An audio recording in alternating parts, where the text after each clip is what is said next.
നമസ്കാരം. ഇന്ന് 2024 ജൂൺ 4 ചൊവ്വ. ദേശാഭിമാനി മുഖപ്രസംഗം. അവതരണം രമ്യ മനോജ്. ആനന്ദകരമായ ജീവിതം ഉറപ്പാക്കാൻ ജീവാനന്ദം. സാമൂഹ്യനീതി സമഗ്ര വികസനം എന്ന LDFന്റെ പ്രഖ്യാപിത നയത്തിന് അനുസൃതമായി സർക്കാർ ജീവനക്കാരുടെ റിട്ടയർഡ് ജീവിതം കൂടുതൽ സുരക്ഷിതമാക്കാനുള്ള പദ്ധതിക്ക് തുടക്കം കുറിക്കുകയാണ്. ജീവനക്കാർ വിരമിച്ചാൽ പെൻഷന് പുറമെ സ്ഥിര വരുമാനം ലഭിക്കാനുള്ള ജീവാനന്ദം പദ്ധതിക്ക് സംസ്ഥാന ഇൻഷുറൻസ് വകുപ്പ് ഒരുങ്ങുന്ന പ്രഖ്യാപനം ആയിരക്കണക്കിന് കുടുംബങ്ങൾക്ക് ആശ്വാസകരമാകും. കഴിഞ്ഞ ബജറ്റിൽ സർക്കാർ പ്രഖ്യാപിച്ച ആന്വിറ്റി പദ്ധതി നടപ്പാക്കാനുള്ള പഠനത്തിനാണ് ഇൻഷുറൻസ് വിദഗ്ധനെ ചുമതലപ്പെടുത്തി ധനവകുപ്പ് ഉത്തരവിറക്കിയത്. പദ്ധതിയിൽ ചേരുന്നവർക്ക് അവർ ആഗ്രഹിക്കുന്ന തുക നിക്ഷേപിക്കാം. വിരമിച്ച ശേഷം നിക്ഷേപിച്ച തുകയ്ക്ക് അനുസരിച്ച് മാസം തോറും നിശ്ചിത തുക ലഭിക്കും. സ്വകാര്യ ഇൻഷുറൻസ് കമ്പനികൾ നൽകുന്നതിനേക്കാൾ ലാഭകരമായിട്ട് പദ്ധതി നടപ്പാക്കാനാണ് സംസ്ഥാന ഇൻഷുറൻസ് വകുപ്പ് ലക്ഷ്യമിടുന്നത്. ബജറ്റിൽ ആന്വിറ്റി പദ്ധതി പ്രഖ്യാപിച്ച ശേഷം ഇൻഷുറൻസ് വകുപ്പ് വിവിധ തലത്തിലുള്ള പഠനം നടത്തി ഇത് ഏറ്റെടുക്കാൻ താൽപര്യം അറിയിക്കുകയായിരുന്നു. ഇതിന്റെ അടിസ്ഥാനത്തിൽ രൂപരേഖ തയ്യാറാക്കാനാണ് വിദഗ്ധനെ നിയമിച്ച് ധനവകുപ്പ് ഉത്തരവ്. ഇൻഷുറൻസ് കമ്പനികളും ബാങ്കുകളും ഇത്തരം പദ്ധതി നടപ്പാക്കുന്നുണ്ട്. ജീവനക്കാർ ഉൾപ്പെടെയുള്ളവർ ഇതിലൊക്കെ ചേരുന്നുമുണ്ട്. എന്നാൽ സ്വകാര്യ കമ്പനികളുടെ പോളിസിയേക്കാൾ കൂടുതൽ സ്ഥിര പലിശ ലഭിക്കുന്ന തരത്തിലാണ് ജീവാനന്ദം വിഭാവനം ചെയ്യുന്നത്. സംസ്ഥാന സർക്കാർ ജീവനക്കാർക്കും അധ്യാപകർക്കും വിരമിച്ച ശേഷം സ്ഥിരം വരുമാനം ലഭിക്കുന്ന പദ്ധതികളൊന്നും സംസ്ഥാന ഇൻഷുറൻസ് വകുപ്പിന്റേതായി ഇല്ല. അതിനുള്ള പരിഹാരം കൂടിയാണ് പുതിയ പദ്ധതി. ഇതിൽ ചേരണമെന്ന് ഒരു നിർബന്ധവുമില്ല. ഇതിന് നിലവിലുള്ള പെൻഷൻ പദ്ധതികളുമായോ മറ്റേതെങ്കിലും ആനുകൂല്യങ്ങളുമായോ ബന്ധമില്ല. ഇൻഷുറൻസ് കമ്പനികൾ പുതിയ പദ്ധതികൾ അവതരിപ്പിക്കുന്നത് പോലെ ഇൻഷുറൻസ് വകുപ്പ് ജീവനക്കാർക്കും അധ്യാപകർക്കുമായി പുതിയ പദ്ധതി പ്രഖ്യാപിക്കുന്നു. ഇതുമൂലം ആരുടെയും പെൻഷൻ മുടങ്ങില്ല. നിർബന്ധമായും ശമ്പളം പിടിച്ചെടുക്കില്ല.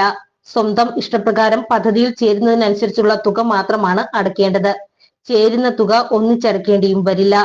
തവണകളായി അടയ്ക്കാനുള്ള സൗകര്യം ഉണ്ടാക്കുമെന്നാണ് മനസ്സിലാക്കുന്നത്. സമൂഹത്തിന് പ്രയോജനകരമായ പദ്ധതികളൊന്നും നടപ്പാക്കാൻ അനുവദിക്കില്ലെന്നാണ് പ്രതിപക്ഷത്തിന്റെ പ്രഖ്യാപിത നിലപാട്. ഇക്കാര്യത്തിലും അതിൽ മാറ്റമില്ലെന്ന് KPCC പ്രസിഡന്റിന്റെ പ്രസ്താവന വ്യക്തമാക്കുന്നു. ലൈഫ് പദ്ധതി ഉൾപ്പെടെ എല്ലാ ക്ഷേമ പദ്ധതികളും തങ്ങൾ അധികാരത്തിലേറിയാൽ നിർത്തലാക്കുമെന്ന് പരസ്യമായി പ്രഖ്യാപിച്ചവരാണ് UDF. വയനാട്ടിലേക്ക് ചുരം കയറാതെ എളുപ്പം എത്താൻ കഴിയുന്ന തുരങ്കപാത നടപ്പാക്കാൻ അനുവദിക്കില്ലെന്ന് പ്രഖ്യാപിച്ചത് പ്രതിപക്ഷ നേതാവാണ്. അതിന്റെയൊക്കെ തുടർച്ചയാണ് ജീവാനന്ദം പദ്ധതി നടപ്പാക്കാൻ അനുവദിക്കില്ലെന്ന പ്രഖ്യാപനം.